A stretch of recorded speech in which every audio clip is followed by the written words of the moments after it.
করালিবাবুর ঘরের নিচে মতিলালের ঘর,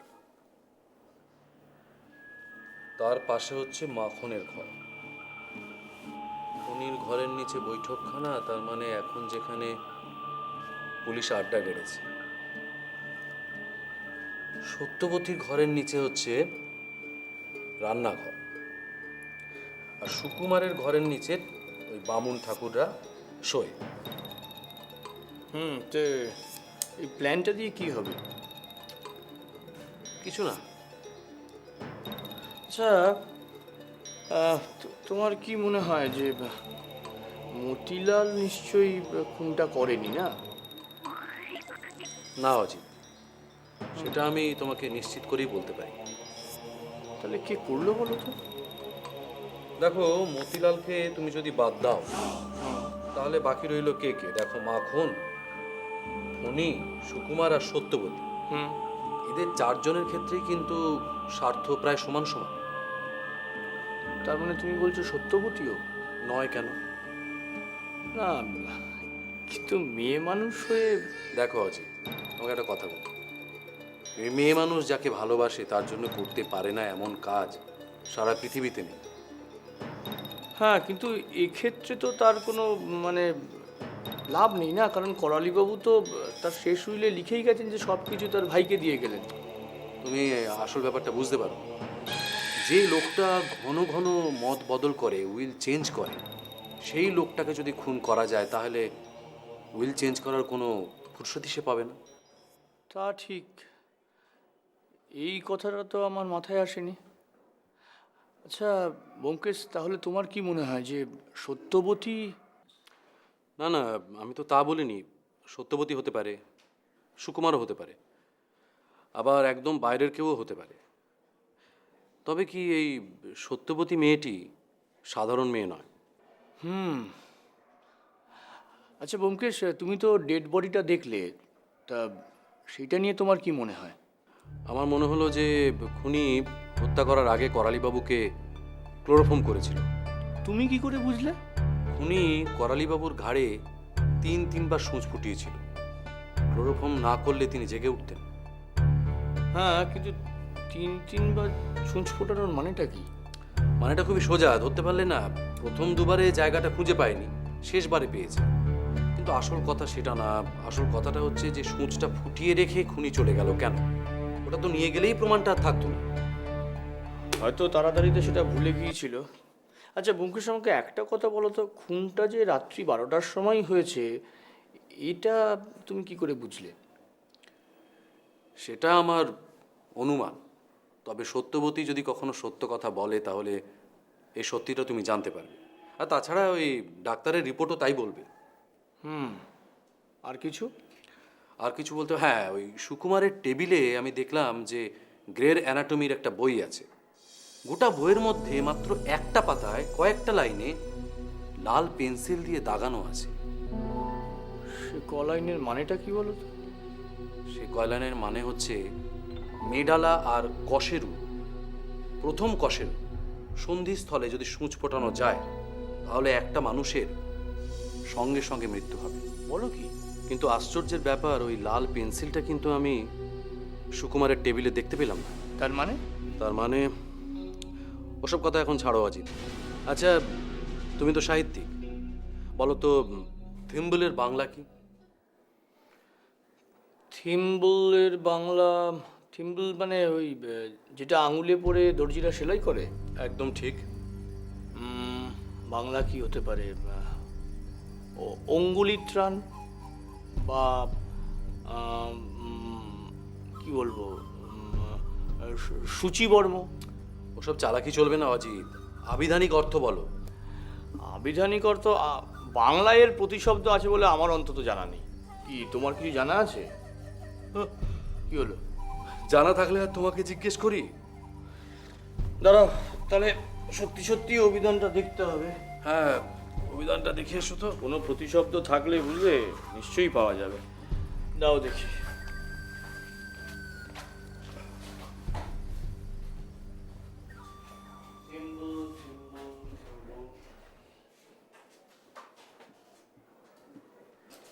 জি না?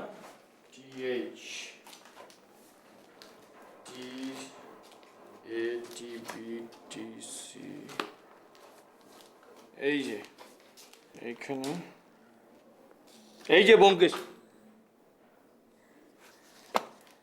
ব্যোমকেশ কোনো মানে হয়? হ্যাঁ, আমি দেখি।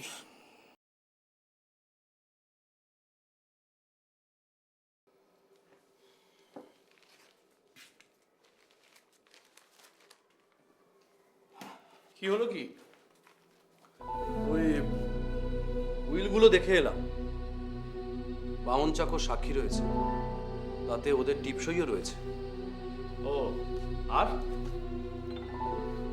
আর কি, ওই ঘরগুলো সব খানা তল্লাশি করতে বললাম, কিন্তু ওই বিধুবাবু একদম আমি ঠিক যা বলছি উনি তার ঠিক উল্টো কাজটি করছেন।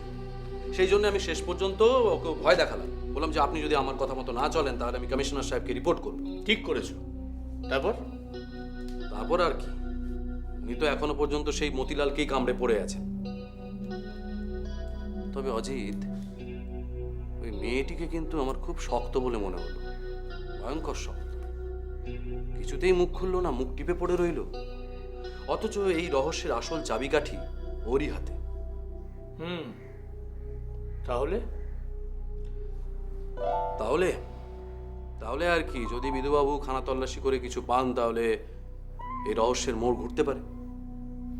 আচ্ছা, খানা তল্লাশি করে ওখানে কি কিছু পাওয়া যাবে বলে তুমি আশা করো?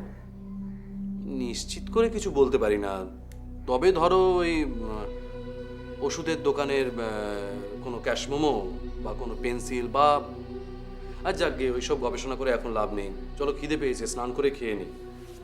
পুটিরাম, খাবার লাগাও।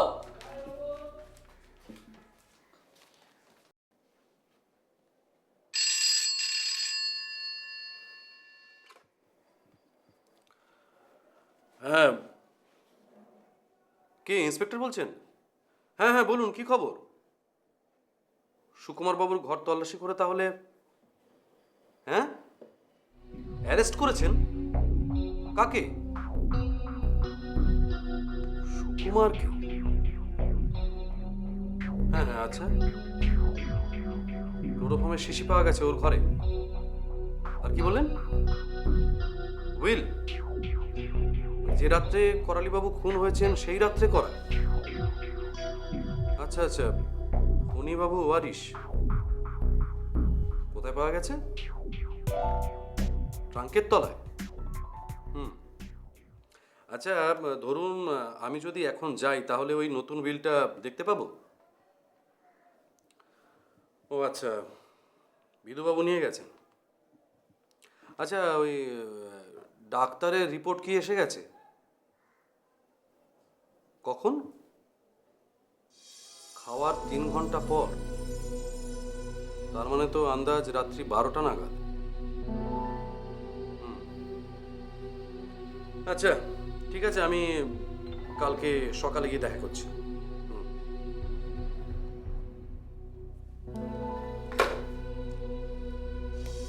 হ্যাঁ, সুকুমার বাবুই তাহলে। না, অবশ্য তুমি তো প্রথম থেকেই সুকুমার বাবুকেই সন্দেহ করছিলে। আসলে যা কিছু প্রমাণ আছে সব কিছুই সুকুমার বাবুর বিরুদ্ধেই অঙ্গুলি নির্দেশ করছে। যেমন? যেমন ধরো এই খুনের ধরনটা, করালিবাবুকে যেভাবে খুন করা হয়েছে এটা দেখলেই স্পষ্ট বোঝা যায় যে এটা কোনো ডাক্তারের কাজ। ডাক্তার ছাড়া এভাবে খুন করা সম্ভব না। তারপর ধরো ওই যে সূঁচটা, ওটা নেওয়া হয়েছে সুকুমার বাবুর বোন সত্যবতী সেলাইয়ের বাক্স থেকে, এমনকি ওই সুতোটা। আর কিছু? হ্যাঁ, আরো আছে। যেমন ধরো সুকুমার বাবু সেদিন যখন রাত্রে বাড়ি ফিরলেন তখন বাজে রাত্রি 12টা, আর করালিবাবু মারা গেলেন সেই সময়। আবার সুকুমার বাবুর ঘরে ক্লোরোফর্মের শিশি পাওয়া গেল, সঙ্গে উইল। উইল? হ্যাঁ, করালিবাবুর সর্বশেষ উইল, যে উইলে তিনি সুকুমার বাবুকে বঞ্চিত করে ফণীবাবুকে তার সর্বস্ব দিয়ে গেছেন।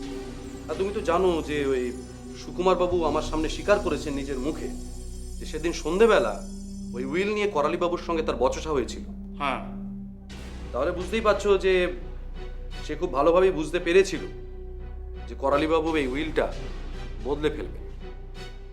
তাহলে এখানে খুনের মোটিভটাও খুব পরিষ্কার হয়ে যাচ্ছে নাকি?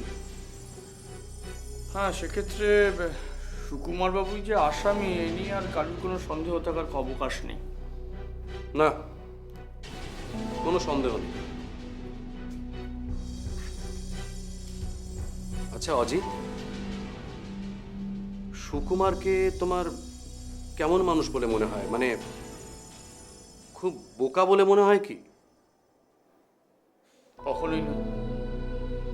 আমার তো সুকুমার বাবুকে বেশ বুদ্ধিমান মানুষ বলেই মনে হয়। এই, এখানেই আমার খটকাটা লাগছে। একজন বুদ্ধিমান মানুষ হয়ে কিভাবে বোকার মতো একটা কাজ করতে গেল কেন? হুম? কে?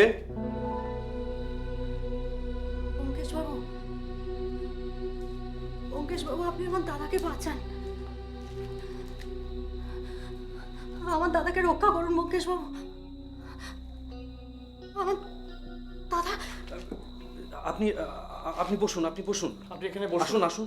এই অজিত, হ্যাঁ। তাড়াতাড়ি তুমি এক গ্লাস জল নিয়ে এসো। হ্যাঁ, আমি এক্ষুনি আনছি। আপনি দয়া করে এখানে বসুন।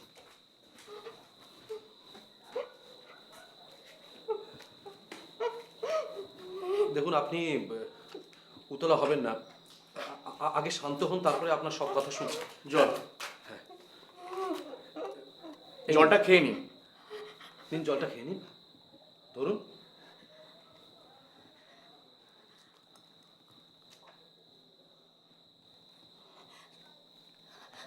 আপনি আমার দাদাকে বাঁচান। হ্যাঁ, আমি শুনেছি যে আপনার দাদা গ্রেপ্তার হয়েছেন, কিন্তু অকারণে গ্রেপ্তার হয়েছেন আমার দাদা। আমার দাদার কোনো দোষ নেই অঙ্কেশ বাবু। কিন্তু সমস্ত প্রমাণ তো আপনার দাদার বিরুদ্ধেই। সেগুলো সব মিথ্যে প্রমাণ। আপনি আপনি আমার দাদাকে চেনেন না বঙ্কেশ বাবু। টাকার লোভে কাউকে খুন করার মতো মানুষই সে নয় বঙ্কেশ বাবু। আপনি জানেন না, আমাদের টাকার প্রয়োজন নেই, এ সমস্যার টাকার প্রয়োজন নেই বঙ্কেশ বাবু। আপনি দয়া করে আমার দাদাকে এই বিপদ থেকে রক্ষা করুন। আমরা আজীবন আপনার পায়ে কেনা হয়ে থাকবো। শুনুন, দেখুন, আপনার দাদা যদি সত্যিই নির্দোষ হন তাহলে আমি প্রাণপণে চেষ্টা করব, কথা দিলাম। কিন্তু আমার দাদা নির্দোষ। আপনি কেন বিশ্বাস করছেন না? আমার দাদা কিছু করেনি বঙ্কেশ বাবু। একটা মাছিকে মারার মতো ক্ষমতাও তার নেই। আমি আপনার পায়ে ধরছি। কি করছেন, কি করছেন, কি করছেন? আপনি আগে কথা দিন আমার দাদাকে ছেড়ে দেবেন। আপনি বসুন, বসুন।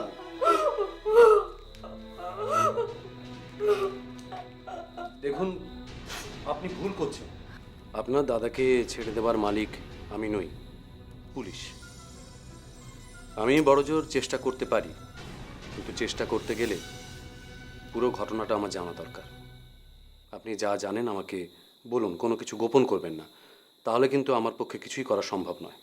আমি তো কোনো কথা গোপন করিনি। করেছেন। আপনি সেই রাত্রেই করালিবাবুর ঘরে গিয়েছিলেন এবং তার মৃত্যুর কথা জানতে পেরেছেন, কিন্তু আমাকে বলেননি। আপনি এখন বলবেন কি? কি করে বলবো? তাতে তো সব দোষ আমার দাদার উপরে গিয়েই পড়বে। আপনি যা জানেন আমাকে সবিস্তারে বলুন, কোনো কিছুই গোপন করবেন না।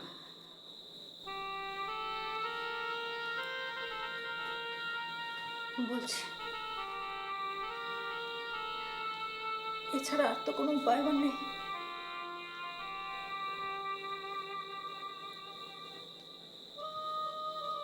সেদিন সন্ধেবেলা মেসমশার সঙ্গে দাদার একটু কথা কাটাকাটি হয়েছিল। হ্যাঁ, সেটা আমি জানি। মেসমশাই অতটা রেগে যাবেন দাদা বুঝতে পারেননি। দাদার মনটা খারাপ লাগাতে উনি ফণিদার ঘরে গেলেন। ফণিদাকে আপনি চেনেন বোধহয়। হ্যাঁ, চিনি, ওনার সঙ্গে আমার কথাও হয়েছে। ফণিদাকে আপনি সেভাবে চেনেন না, তাই জানেন না। ফণিদা খুব ভালো মানুষ। উনি স্কুল কলেজে যাননি, কিন্তু অনেক লেখাপড়া করেছেন, অনেক বিষয় তার জ্ঞান আছে। যাই হোক, দাদা ফণিদার ঘরে গিয়ে কথা বলার পরে মনটা একটু হালকা হওয়াতে আন্দাজ রাত 8টা নাগাদ আমার ঘরে এসে বললেন, সত্য আমি আমি একটু বেরোচ্ছি, সিনেমা দেখতে যাচ্ছি, 11:30টার মধ্যে ফিরবো। এই বলে খেয়ে দিয়ে দাদা বেরিয়ে গেলেন। তারপর? আমাদের বামুন ঠাকুর অনেক রাত অবধি জেগে থাকেন। ওনার ওই দেশের লোকজনের সঙ্গে উনি গল্প করেন আর কি। তো উনি দরজা খুলে দেবেন এই ভেবে আমি আর জেগে থাকলাম না, আচ্ছা। ঘুমিয়েই পড়েছিলাম। হঠাৎ মেঝের ওপর একটা ভারী কিছু টেনে নিয়ে গেলে, যেমন ধরুন টেবিল বা বাক্স টেনে নিয়ে গেলে যেরকম আওয়াজ হয়, সেই রকম একটা আওয়াজে আমার ঘুমটা ভেঙে গেল। আর আপনি ভাবলেন যে সিনেমা দেখে আপনার দাদা ফিরে এসেছে, তাই তো? হ্যাঁ, আমি আমি আবার ঘুমোবার চেষ্টা করলাম, কিন্তু কেন জানি না আমার ঘুম আসছিল না। মিনিট 15 এইভাবে কেটে যাওয়ার পরে আমি বারান্দায় না একটা হালকা আওয়াজ শুনতে পেলাম। পা টিপে টিপে কেউ হাঁটলে যেরকম আওয়াজ হয়, ঠিক সেরকম। আমি উঠে পড়লাম। আপনি উঠে কি দেখলেন? দেখলাম আমার দাদা নিঃশব্দে তার ঘরে ঢুকে দরজা দিয়ে দিলেন। বারান্দায় চাঁদের আলো ছিল, আমি স্পষ্ট দেখেছি আমার দাদাকে। বেশ, একটা কথা মনে করে বলুন তো, আপনার দাদার পায়ে তখন কি জুতো ছিল? হ্যাঁ। আর হাতে কি কিছু ছিল? না তো। নিলেন পক্ষে কোনো কাগজ বা শিশি এ ধরনের কিছু? না না, কিছুই ছিল না। ও হ্যাঁ, আর একটা কথা বলুন তো, যে সেই সময় ঘড়িতে কটা বেজেছিল আপনি দেখেছিলেন? দেখার প্রয়োজন ছিল না, শহরের সব ঘড়িতেই তখন 12টা বাজছে। বেশ, তারপর আপনি বলেছেন।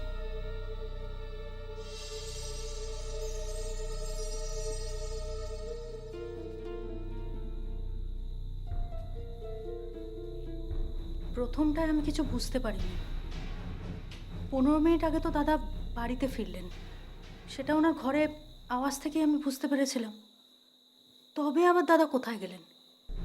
হঠাৎ আমার মনে হলো হয়তো মেসোমশাই অসুস্থ হয়ে পড়েছেন, দাদা হয়তো তার ঘরে গিয়েছিলেন। আচ্ছা, হঠাৎ আপনার এরকম মনে হলো কেন? রাতের দিকে মেসোমশাই প্রায়ই বাতের ব্যথা হতো, ঘুমোতে পারতেন না, ওষুধ খাইয়ে তাকে ঘুম পাড়াতে হতো। আমি চুপি চুপি উঠে মেসোমশাই ঘরের দিকে গেলাম। তারপর? ঘর অন্ধকার ছিল, কিন্তু ওই অন্ধকারের মধ্যেই আমি টের পেলাম একটা অদ্ভুত গন্ধ। কিরকম গন্ধ? আমি আমি আপনাকে ঠিক বোঝাতে পারবো না ব্যোমকেশবাবু। তীব্র নয়, অথচ মিষ্টি মিষ্টি গন্ধ কি? হ্যাঁ, ঠিক বলেছেন, মিষ্টি মিষ্টি গন্ধ। বুঝতে পেরেছি, ক্লোরোফর্ম। তারপর বলুন। দরজার পাশেই সুইচ।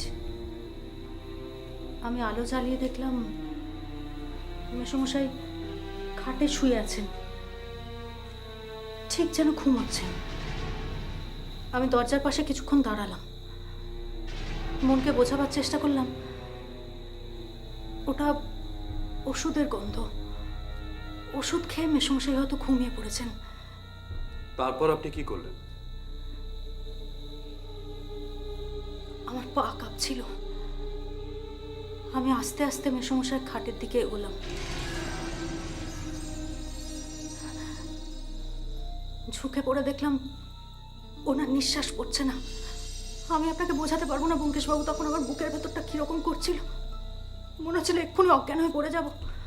হ্যাঁ, খুব স্বাভাবিক।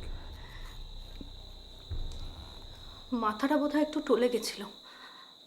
আমি সামলাবার জন্য আমার হাতটা মেসোমশাইয়ের বালিশের ওপর রাখলাম, ঠিক ওনার ঘাড়ের কাছে আমার হাতটা পড়েছিল।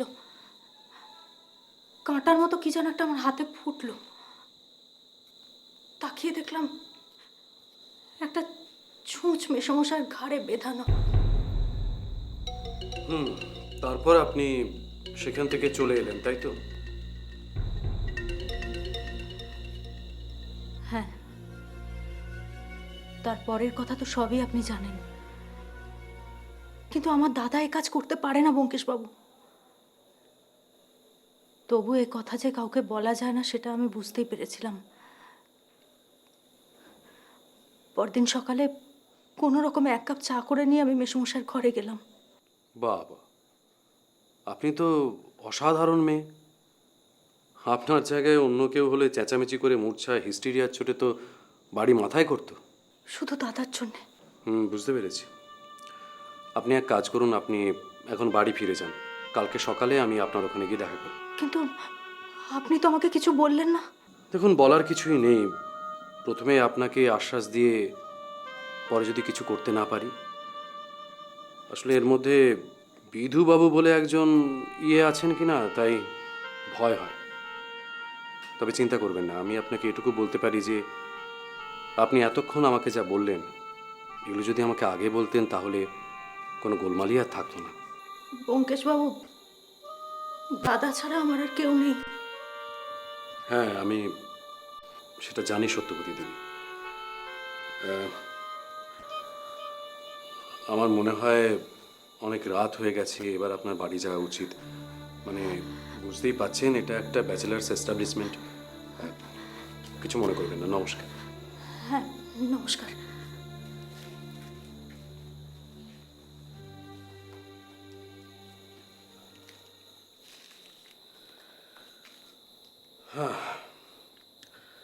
বুঝলে অজিত, 7টা বাজতে যায়, এখনো তেমন দেরি হয়নি। কি ব্যাপার বলো তো ব্যোমকেশ, আমি তো কিছুই তোমাকে দেখে আমার মনে হচ্ছে যে তুমি এই ব্যাপারটা কিছু বুঝতে পেরেছো। না, আমি এখনো সবটা বুঝতে পারিনি। না দেখো, সুকুমার সম্পর্কে অভিযোগ যত গুরুতরই হোক, আমার মনে হয় না যে সুকুমার খুনটা করেছে। তাই? তাহলে কোনটা কে করেছে শুনি? অন্য কেউ করে থাকতে পারে, কিন্তু সুকুমার নয়। যাকে, আচ্ছা, সত্যবতীকে কি সুন্দরী বলা যায় না? যায় না, না? কেন বলো তো? না না, বলোই না। মানে খুব কি কালো?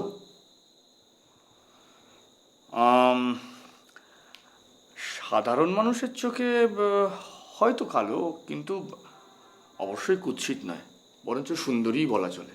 না না, আমি বুঝতে পারছি না যে এই ব্যাপারের সঙ্গে ওটা কিভাবে জড়িয়ে গেল। তার মানে বলছো কালো? না না, সে তুমি যাই বলো, তা সে যতই কালো হোক, দেখেছি তার কালো হরিণ চোখ। বলছিলাম, তোমার বয়স কত? মানে মানে তোমার বয়স কত? একদম বছর, দিন, মাস, ঘন্টা সব কিছু বলবে। আমার বয়স একদম সঠিক বয়স বলবো। একদম সঠিক। 29 বছর 5 মাস 11 দিন। 5 মাস 11 দিন? হ্যাঁ। বাহ, তাহলে তো আমি তোমার থেকে 3 মাসের ছোট। হ্যাঁ, এটা মনে রাখবে তুমি। না আমার বয়সের সঙ্গে এই ব্যাপারে কি সম্পর্ক অবশ্য বলাও যায় না। তুমি যে কোনো কিছুর সঙ্গে যে কোনো কিছুকে মিলিয়ে ফেলতে পারো। না, ওসব মানে টানে এখন জানার দরকার নেই। এই যা কিছু শুনলাম মাথা টাথা গরম হয়ে গেছে। চলো একটা নাইট শোতে সিনেমা দেখে আসি। সিনেমা? হ্যাঁ। কি ব্যাপার বলো তো? কেন? তুমি তো এই সিনেমা টিনেমা দেখতে যাও না বিশেষ, আজকে করে খেপচুরিয়াস হয়ে উঠলে। আরে বাবা, আমি হচ্ছি লগন চাঁদা ছেলে। মানে মানে ওই ভট্টাচার্য মশাই আমার কুষ্টি বিচার করে বলেছিল যে এই ছেলে একেবারে উন্মাদ হবে। আর তাছাড়া ওই চিত্রা টকিজে অনেক দিন থেকে একটি ভালো ছবি চলছে। আচ্ছা। এই চলো চলো, আর দেরি করো না, চলো। হ্যাঁ, চলো চলো।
এরকম আরো অনেক সিনেমা দেখতে হলে ডাউনলোড করুন ক্লিক অ্যাপ।